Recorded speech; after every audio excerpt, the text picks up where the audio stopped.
Salut. Bon, je vous reprends pour la suite. Alors, j'ai récupéré une boîte à clapet neuve Doppler, donc pour MBK51, bien sûr. Donc une ER3. Donc déjà quand j'ai vu ça, quand même que vous voyez bien, tac. Bon, ça reste correct. Quand on arrive à ça, on se dit ça a pas vraiment été étanche. Regardez les définitions, c'est vraiment dégueulasse à l'intérieur. Donc moi personnellement, éviter de les monter comme ça, quoi. Donc là, ça va être simple. Un passage au marbre, déjà, qui est là. Dremel à l'intérieur, ou un coup de lime, je sais pas. Mais je pense que ça va finir à la Dremel. Et là, je vais me débrouiller, je sais pas trop comment je vais faire pour aplanir leur bord. Voilà, si on veut rester droit. C'est vraiment. Vraiment dégueulasse, quoi.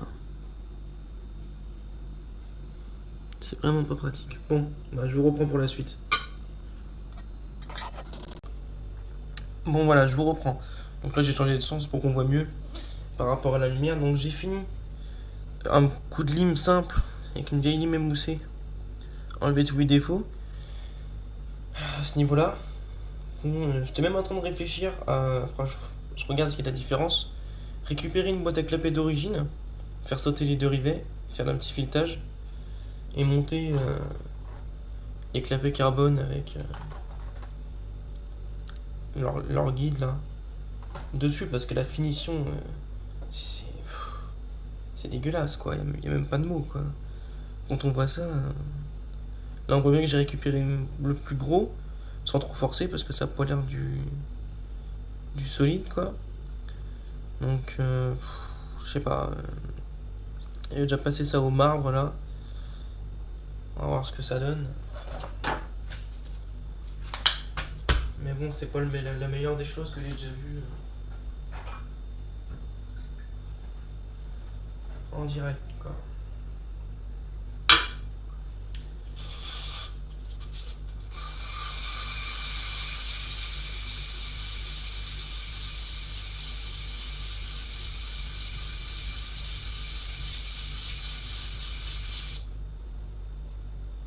Ah, c'est même pas plat leur truc.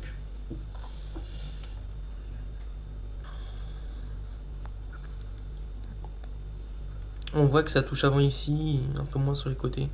Donc un petit coup de marbre dans tous les cas au minimum, déjà de ce côté-là. Et quand je vois comment c'est de ce côté-là, je vais vraiment morfler, je pense.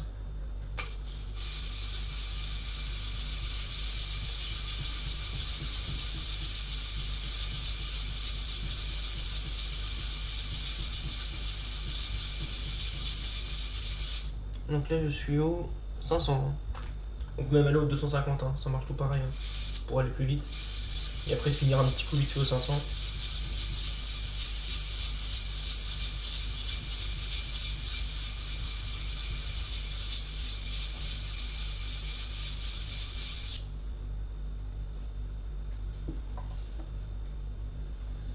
Ça va, c'est assez rapide.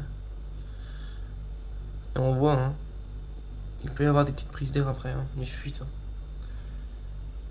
Mais bon.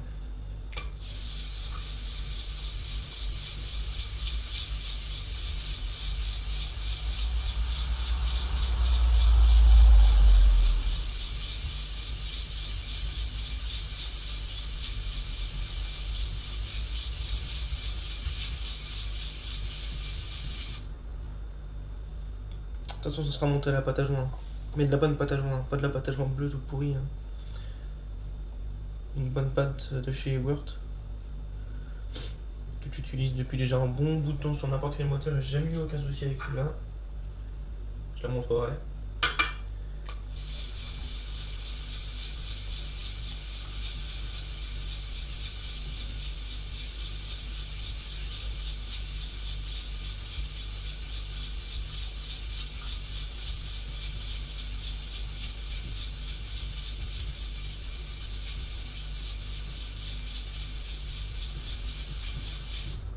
Alors. Bah là, je suis pas mal.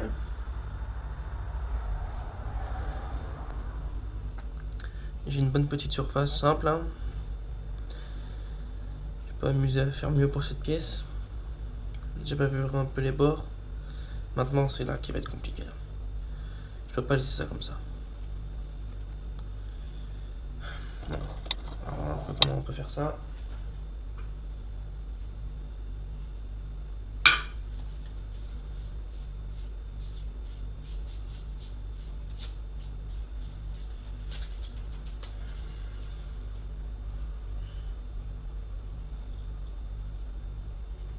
Donc bien sûr, si je fais ce côté-là, je ferai celui-là, celui-là et celui-là. Pour que ce soit vraiment droit.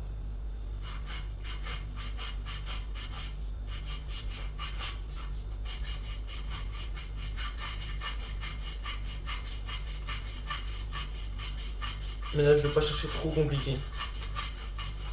On va essayer de faire quand même le plus simple possible, juste enlever le maximum de défauts.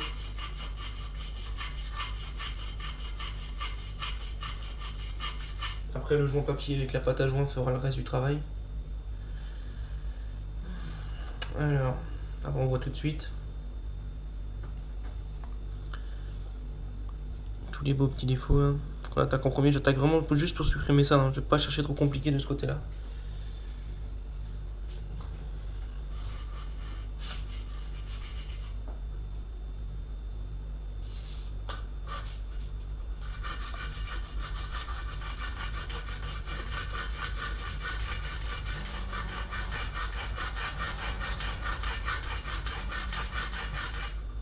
Même le grand un appel en direct, quoi. Tac. Alors, ça donne quoi?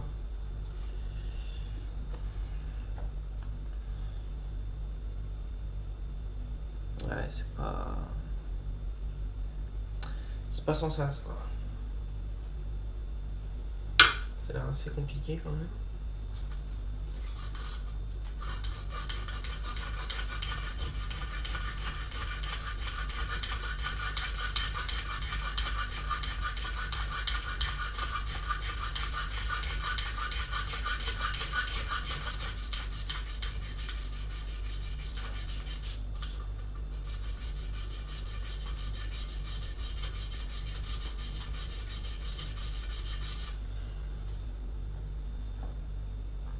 Bon, là je vais pas chercher plus compliqué, le plus gros des défauts est supprimé. Rapidement, les autres côtés.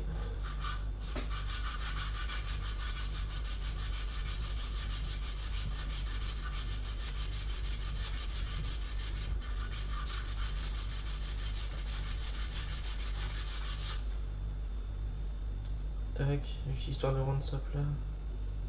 Bon voilà, un petit couteau sur ça et sur les mains, ça on en a plus besoin. Sécher. Tac.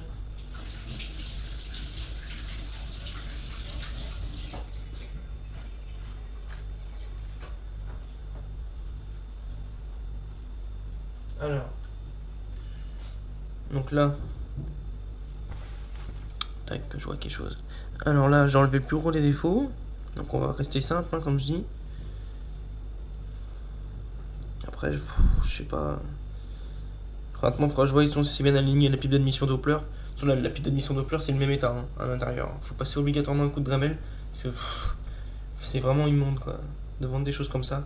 Le gros problème, c'est quand il n'y a aucune autre pièce de disponible sur le marché, les gens bah, on n'a pas trop le choix d'acheter quoi. C'est vraiment. C'est dingue. Mais bon. Bon, je vous remonte ça et je vous remonte autre chose pour la suite. Donc voilà. Alors pour la suite, donc ça j'ai remonté. Hein, donc j'ai un peu plus on va dire passable.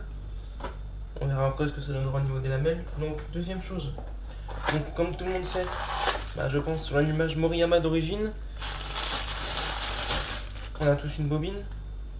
Ça, on peut pas l'enlever. C'est directement soudé dans la bobine. Directement, c'est vraiment on peut rien faire. Je me suis fait avoir la dernière fois. Donc acheter quelque chose d'adaptable. Adaptable.